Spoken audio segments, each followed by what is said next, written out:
Il y a des comportements et des actions que tu fais peut-être aujourd'hui qui tuent ton business et qui te font perdre de l'argent sans même que tu t'en rendes compte. Tu peux être très compétente, tu peux être engagée, tu peux être motivée, travailleuse, bosseuse et malgré tout ne pas réussir à atteindre tes objectifs, pas parce que tu n'as pas la bonne offre, pas parce que tu n'as pas le bon message, pas parce que tu n'as pas un bon marketing, mais à cause de quelques erreurs clés dont tu ne te rends pas compte. Et dans cette vidéo, on va voir exactement de quelles erreurs il s'agit. Pourquoi suis-je légitime pour t'en parler? C'est parce que je suis entrepreneur depuis l'âge de mes 19 ans. J'ai commencé par une marque de vêtements, puis du consulting, du coaching. Aujourd'hui, j'ai accompagné plus de 200 femmes à développer leur activité en ligne et mon entreprise accompagne les entrepreneurs comme toi, coach, thérapeute et consultant, à dépasser la barre des 5 000 € par mois et à s'expandre en ligne. Et dans cette vidéo, je vais justement m'adresser aux coachs, aux thérapeutes, aux consultants, vous les professionnels de l'accompagnement qui parfois ont du mal à garder l'argent ou à développer encore plus leur chiffre d'affaires. Mais attention, on va pas parler que de chiffre d'affaires facturé dans cette vidéo, je vais vraiment parler de chiffre d'affaires encaissé, le cash que tu collectes, parce que c'est ça qui est important. Tu ne peux pas vivre sur le devis envoyé, tu ne peux pas vivre sur le chiffre d'affaires que tu factures, tu vis sur la marge que tu te fais sur le cash que tu encaisses. Donc allons droit dans le vif du sujet. Tous ces comportements que je t'ai cités, je les ai appris et comprises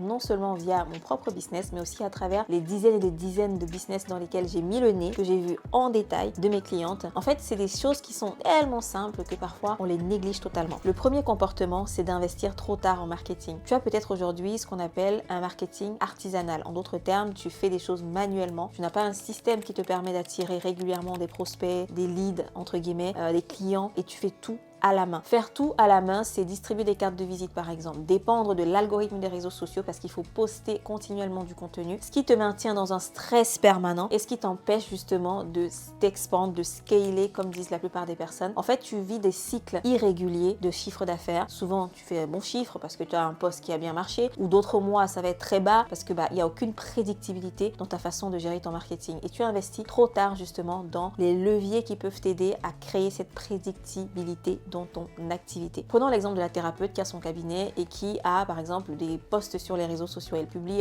quelques fois sur les réseaux sociaux, parfois ça lui rapporte quelques clients dans son cabinet ou consultants. Elle a un site internet par exemple qu'elle doit maintenir aussi un peu en vie. Elle ne fait aucune publicité et ne faire aucune publicité, c'est perdre des clients parce que justement elle dépense du temps pour créer du contenu et ne pas avoir de publicité alors qu'elle a un site internet, alors qu'elle a une offre, alors qu'elle a un message qui peut aider les gens. C'est perdre énormément d'opportunités et c'est perdre de l'argent. Donc tu peux être soit un artisan, soit avoir un marketing impactant et puissant et qui te permet de créer une prédictibilité dans tes résultats. Deuxième erreur qui te fait perdre de l'argent, vouloir tout faire trop longtemps. Oui, au début, tu vas tout faire parce que ça fait partie du processus. Quand tu pars de zéro, je suis partie de zéro, j'ai commencé seule, j'ai tout fait toute seule, j'étais à la fois la marketeuse, la vendeuse, j'étais à la fois la coach, j'étais à la fois la comptable, etc. Mais plus tu te développes, plus tu dois penser à déléguer et à différer. Tu ne peux plus ni tout faire et encore moins faire tout toute seule. Et peut-être que tu restes dans cette situation parce que tu penses que personne ne peut faire mieux que toi, ou alors que tu n'as pas le budget, ou alors tu préfères garder le contrôle, tu es vraiment trop dans le contrôle. Moi j'ai envie de te dire, essaye de déléguer et tu verras que tu peux trouver des personnes qui font mieux le travail que toi quand tu fais bien ton process de délégation, que tu peux également gagner de l'argent et pas en perdre. Le but c'est vraiment de gagner de l'argent quand tu délègues, pas d'en perdre. Et surtout que en lâchant prise, c'est en lâchant prise que tu vas pouvoir vraiment te reconnecter au pourquoi tu t'es lancé, à ta créativité et te concentrer sur ton cœur de métier tout simplement. Ok, j'aime bien proposer ce calcul du taux horaire. D'ailleurs, si tu n'as jamais fait l'exercice, je t'invite à le faire, de calculer ton taux horaire actuel. Donc c'est simple, c'est quoi ton chiffre d'affaires mensuel actuel? Pose le chiffre, ok? Imaginons que tu fais 10 000 € par mois. On va prendre des chiffres ronds. C'est quoi le nombre d'heures de travail que tu fais par mois? Imaginons que tu travailles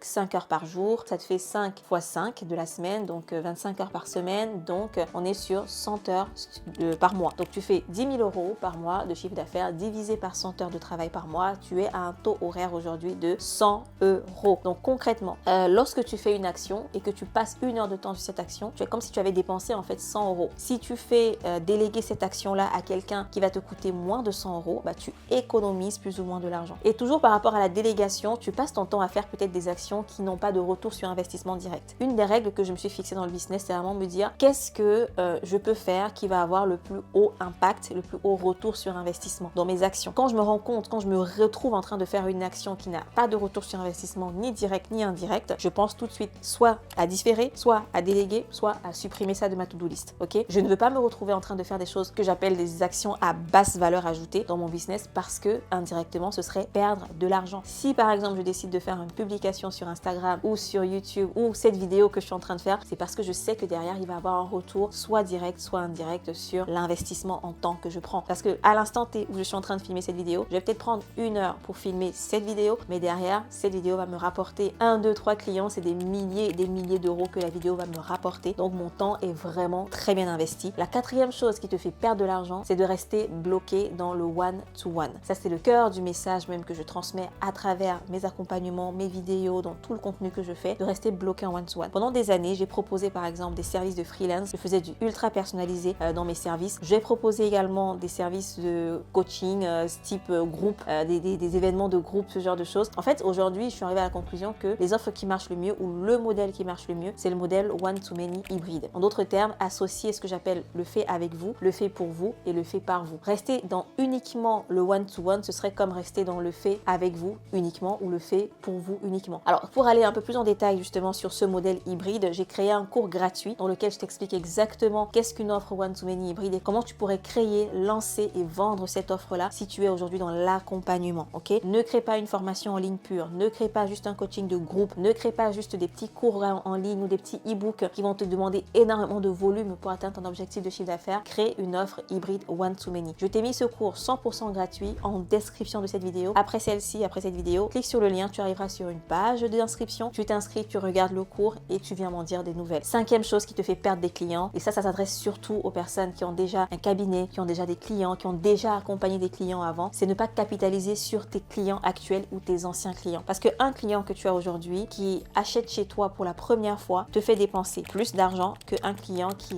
réachète chez toi. Parce qu'une fois que tu as déjà acquis un client, cette personne te fait confiance. Cette personne, si elle a eu des résultats, elle est 10 fois plus susceptible d'acheter un nouveau chez toi versus quelqu'un qui n'a jamais acheté chez toi et donc qui ne te fait pas confiance. Donc c'est très simple. Si aujourd'hui tu as déjà accompagné des clients avant, que ce soit en one-to-one ou en one-to-many ou dans d'autres sphères, tu peux reproposer à ces personnes-là une offre qui va les aider, si c'est pertinent bien sûr avec leurs problématiques du moment, une offre qui va pouvoir leur faire revenir dans ton écosystème et réinvestir chez toi. Sixième point, ce point il est un peu moins concret ou un peu moins logique, mais je vais le dire quand même parce que c'est très important, c'est le fait d'éviter de regarder tes finances. Si tu veux que tes finances augmentent, si tu veux t'expandre, si tu veux gagner plus d'argent, il faut que tu t'intéresses à ton argent. Il faut que tu n'aies pas peur, que tu n'aies pas honte de regarder ton argent, de regarder ton compte bancaire. Tous les jours, je prends un moment pour aller regarder mon compte bancaire. C'est comme le pouls de mon activité. Tu vois, je regarde le compte bancaire de l'activité, je regarde mon compte bancaire personnel, je me dis ok, c'est quoi le pouls actuellement? Est-ce qu'il y a eu plus d'entrées que plus de sorties? Est-ce que voilà, chaque jour, je regarde ok, est-ce que là aujourd'hui on a gagné plus d'argent? Est-ce qu'on a perdu plus d'argent? Je prends vraiment cette discipline, cette habitude-là parce que j'ai envie de faire grossir justement mon compte bancaire. Et ce que tu observes, ce à quoi tu accordes de l'énergie et de l'attention s'expand. C'est une loi naturelle. Ce que tu ressens également lorsque tu regardes ton compte bancaire est important. C'est-à-dire si à chaque fois que tu vas regarder ton compte bancaire, tu ressens comme une contraction, une peine, une peur, c'est un signal que tu n'as pas encore au niveau de potentiel que tu devrais être. Ton rapport à l'argent doit être travaillé. Et quand on parle de rapport à l'argent, c'est pas que le business qui va t'aider à résoudre ton rapport à l'argent. C'est pas que aller chercher plus de clients. D'ailleurs, ça c'est le 20% seulement. Ok, le 80%, le plus important dans ce processus de traiter ton rapport à l'argent, ça va se faire en interne, dans ton mindset, dans tes habitudes, dans ton langage, comment tu parles de l'argent, ce que tu penses de l'argent, comment tu gères ton argent. On a une coach qui intervient sur cet aspect dans mon programme d'accompagnement. Donc si tu veux en savoir plus, regarde, je t'ai mis quelques informations dans la description de cette vidéo. Le dernier comportement qui te fait perdre de l'argent de façon invisible, c'est un point en fait dont j'ai beaucoup parlé sur cette chaîne. Je pense dans les 2-3 dernières vidéos, j'en ai parlé. C'est te focaliser sur le chiffre d'affaires au lieu du profit. C'est avoir ou tomber dans le piège de l'ego. Voilà, c'est le piège de l'ego ou alors tout simplement le manque d'éducation financière parce que pour mon cas, c'était ça concrètement qui m'a fait prendre conscience qu'en fait, il faut que je focus mon énergie sur le métrique le plus important qui est le profit, la marge, qu'est-ce qui reste réellement dans ta poche à la fin du mois. Quand tu fais tes comptes, quand tu analyses ton business, qu'est-ce qui te reste concrètement. Donc en fait, ce qui te fait perdre de l'argent, c'est de ne pas réussir à distinguer les deux et de prendre des décisions souvent par rapport à du cash ou du chiffre que tu n'as même pas encore encaissé. Si, imaginons, tu vends ton accompagnement à 2000 € et un client te dit oui, il investit la moitié, en réalité, tu as fait un chiffre d'affaires facturé de 2000 €, mais tu as encaissé seulement 1000 €, enfin la moitié, tu vois. Et tu ne peux pas prendre des décisions financières dans ton business par rapport à 2000 € alors que tu n'as n'a encaissé que 1000 euros. Il y a un livre que je recommande d'ailleurs par rapport à ça que je t'invite à lire vivement. Je l'ai pas loin de moi. C'est ce livre, Profit First, de Mike Michalowicz, qui m'a vraiment aidé à revoir ma façon de gérer les finances d'entreprise et mieux s'appliquer aussi aux finances personnelles. Donc je t'invite vivement à le lire. Donc c'est tout pour cette petite vidéo. J'espère qu'elle t'a aidé. Je te rappelle que j'ai fait un cours gratuit justement pour t'aider à comprendre les rouages qui vont t'emmener à développer ton chiffre d'affaires. Et si tu veux avoir plus d'informations sur comment on peut t'aider, qu'est-ce qu'on peut mettre en place pour t'aider à développer ton activité, à passer du one-to-one au one-to-many, à dépasser la barre des 5000 euros par mois, à faire aussi beaucoup plus de résultats sans travailler plus. Le but, c'est vraiment de trouver une harmonie entre ta vie pro et ta vie personnelle. Regarde mon cours gratuit, je l'ai mis dans la description. Tu t'inscris, tu regardes la vidéo et si ça te parle, tu réserves un rendez-vous avec moi ou un membre de mon équipe. On pourra prendre le temps d'échanger de vive voix et de voir si tu corresponds au profil des personnes qu'on peut aider, qu'on peut accompagner. Si c'est le cas, on t'expliquera comment. Et si c'est pas le cas, c'est-à-dire si tu n'es pas la bonne personne pour notre accompagnement, on te le dira aussi très clairement. Voilà, je m'arrête là. J'espère que tu as aimé cette vidéo. Si oui, mets un petit like et n'hésite pas à partager. Je te dis à très vite dans cette vidéo. Dans cette vidéo, je te parle de délégation justement, beaucoup plus en détail.